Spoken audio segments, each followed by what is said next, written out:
Là, c'est vraiment un point très délicat parce que nos concitoyens nous interrogent, n'est-ce pas? Non, mais attends, c'est simple. Pourquoi est-ce que des élus ne sont pas éligibles alors qu'ils sont commis et c'est vrai que la réponse, de fait, elle est difficile à faire et difficile à expliquer pour nous.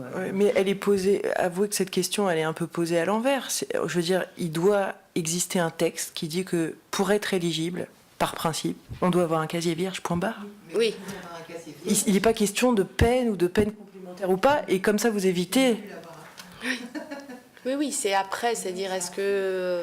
Eh bien, alors mettre en place un système qu'on devrait mettre en place pour les fonctionnaires qui doivent avoir des postures d'exemplarité absolue, et d'autant plus pour les élus, qui serait qu'on vient présenter régulièrement son casier tous les 5 ans, ou je ne sais pas moi, un système de vérification des casiers des élus, où à chaque fois qu'on est élu, on doit avoir un casier vierge, enfin je veux dire...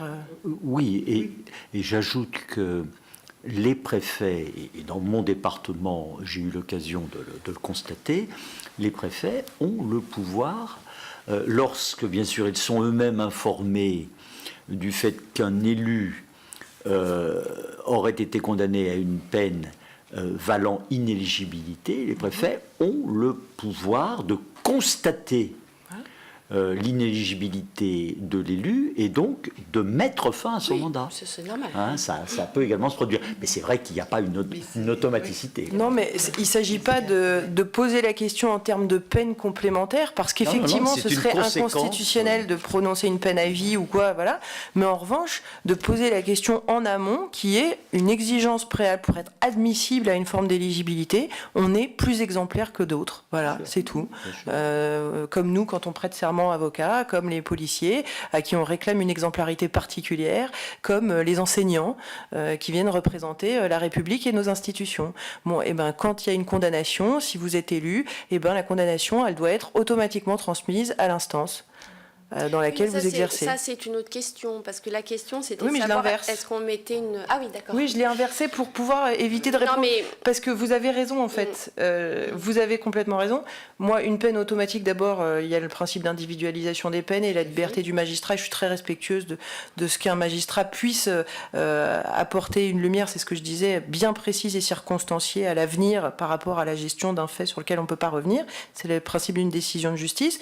En revanche, il m'est intolérable de voir des élus qui ont été condamnés pour quelque infraction que ce soit, mais voilà, de les voir élus, représentants de ma voix, et parler pour moi, alors que pour moi ce sont des voyous. Ça m'agace. Et c'est d'ailleurs ce que disent l'ensemble des gens. Vous prenez un taxi, vous discutez avec n'importe qui dans la rue, et quand les gens sont convoqués devant un tribunal correctionnel pour des petits délits, la première chose qu'ils vous disent, c'est « Oh là là, mais vous voyez, tous nos élus, eux, ils n'ont rien. » C'est le sentiment d'impunité absolue. Cessons avec ça, quoi. Sauf que beaucoup sont réélus sans problème.